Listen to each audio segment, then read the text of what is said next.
because Panama City is very advanced. I mean, you go to any other place, to any other capital in Central America, it doesn't come near Panama City, like not even near.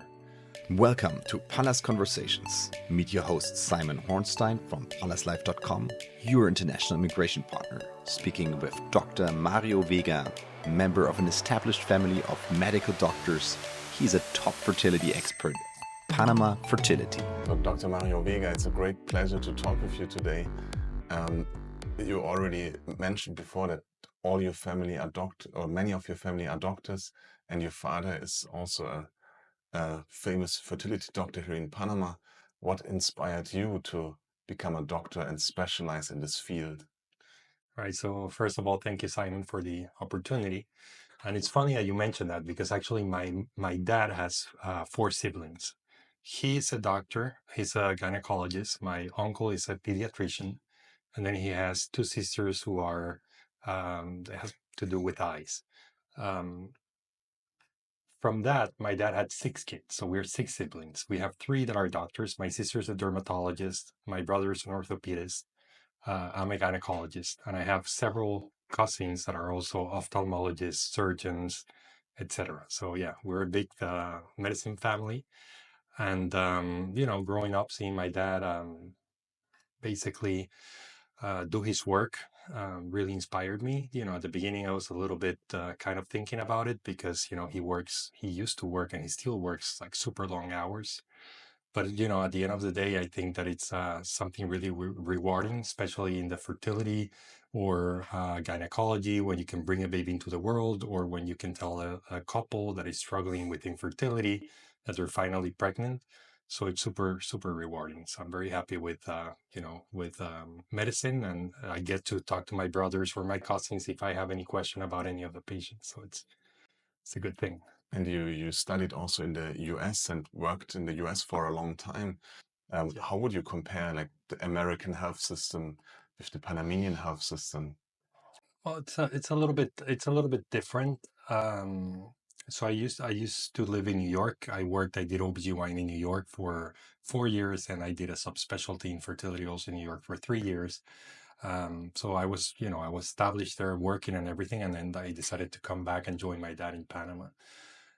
There's the differences are there, mainly with the insurance parts and everything.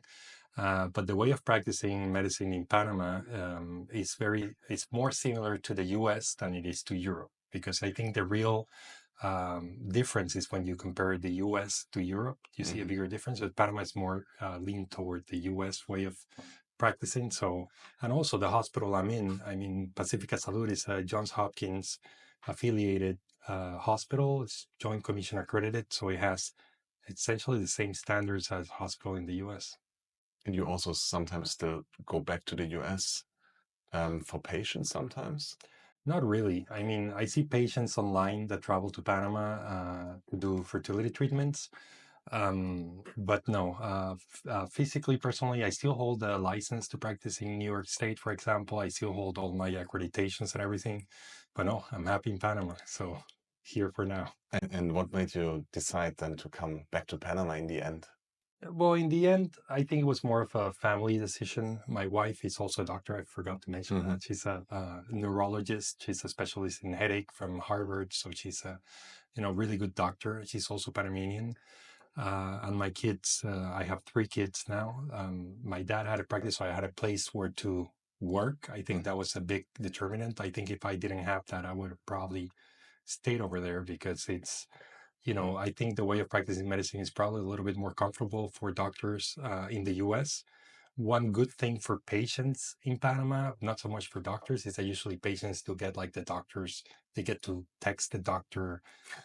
So they get, really good communication and access, which is something that's very nice for them. They don't get this, probably in any other country. Yeah. So here, I receive texts from patients. You try to filter and everything, but you still get a very quick response from your doctors, which is, I think, something that patients really appreciate. In the US, for example, it was, you left a voicemail, and then at the end of the day, the nurse would check and then would call you back, and then ask the doctor and then call you back again. So now it's basically more text messaging and instant replies. In Germany, it's also not possible to text message with a doctor. Yeah. So it's really special here in Panama. Yeah. So what is your vision, or together with your father, what was the vision behind your practice, and what is your vision for the future? So, coming from the US system, and no, over there, it's a lot about safety for the patients and everything. So we started, improving some of the stuff here, gradually improving the success rates of the fertility treatments, expanding the clinic, hiring more people, getting more patients, especially international patients. So, we are basically doing that route. So essentially improving what we have already and trying to attract patients from other areas, for example, the Caribbean or the US, to come down to Panama and receive similar quality treatments as they would in the US, but down here in Panama. And what would you say sets your service apart from other fertility doctors in the region? In the region down here, so first of all, the accreditations, I think it's very important for patients to feel comfortable that they're not lessening their quality of care by traveling abroad. And I think we do that with the accreditations. Also, patients flying internationally, several times they have to get blood tests or prescriptions and things like this. And with us having a US license, I can do this for the patients. I can prescribe medications. I can send them to the lab to get lab results. So a lot of the um, communications and everything is smoother because many other places rely on the patient's OBGYN, which already has a communication issue. Mhm. And then from that results, then you go back to the doctor. With us, it's more that we send you directly to the diagnostic center, for example, and then once we get the results, we call you back. So communication with us is definitely going to be better. And also we have an international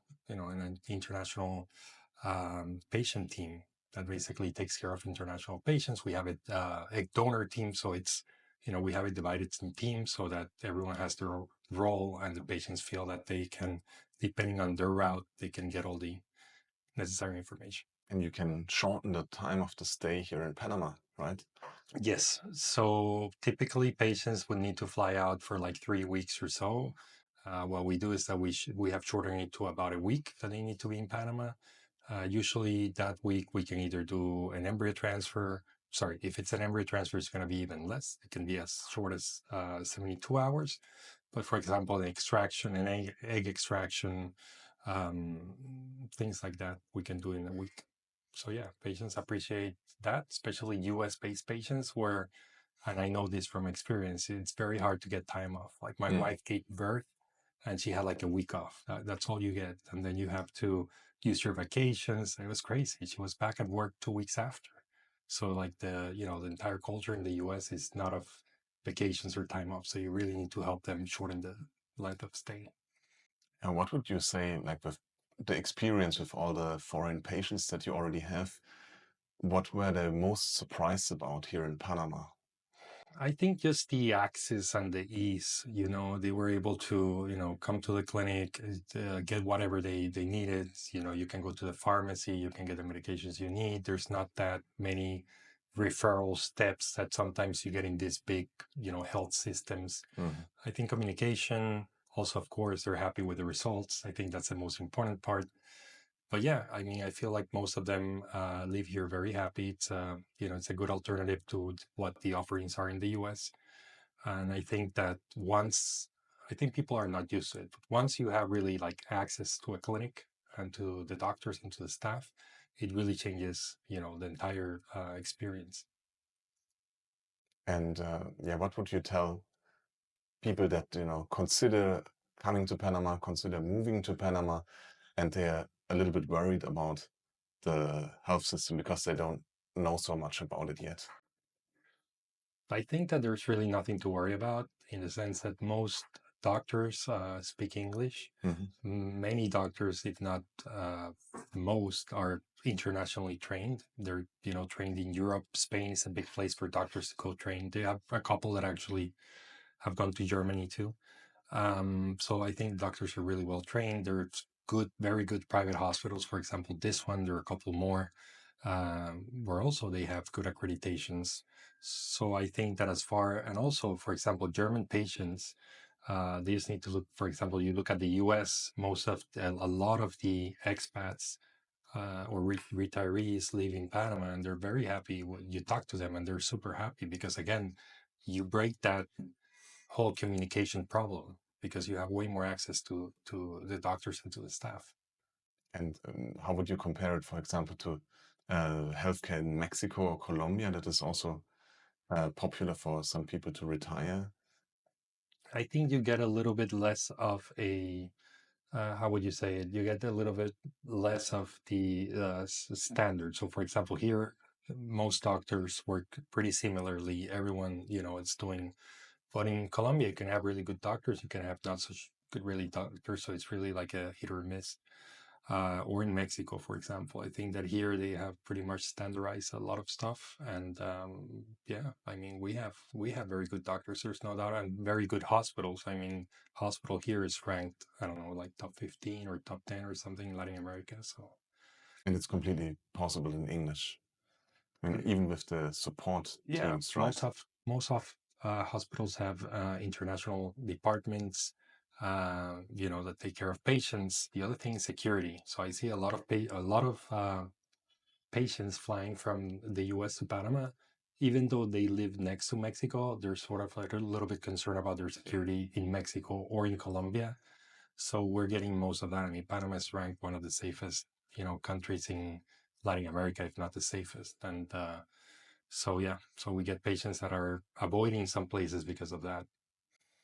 As a Panamanian and also someone who has lived in the US, what would you say is a secret about Panama that you would like to share with our viewers that they don't know about yet?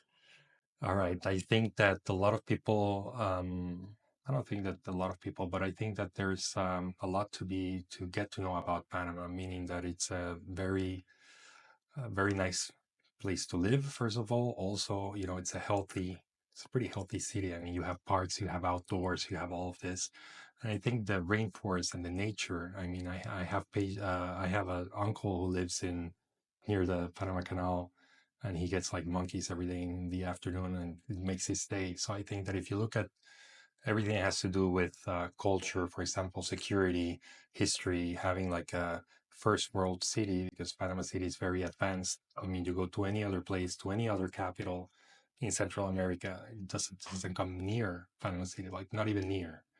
And you can just, you can go to San Jose, Costa Rica, and you're going to see the same thing. So tourists are going out to the beach. Here, you have a lot of stuff in the city, and then you have nature, what is it, like an hour away? So yeah, I think that we just have to get the word out there that, Panama is available and that people should come and visit. Yeah, thank you so much for your sharing your insights today. Of course. It's Thank you. great. Thank you. Awesome.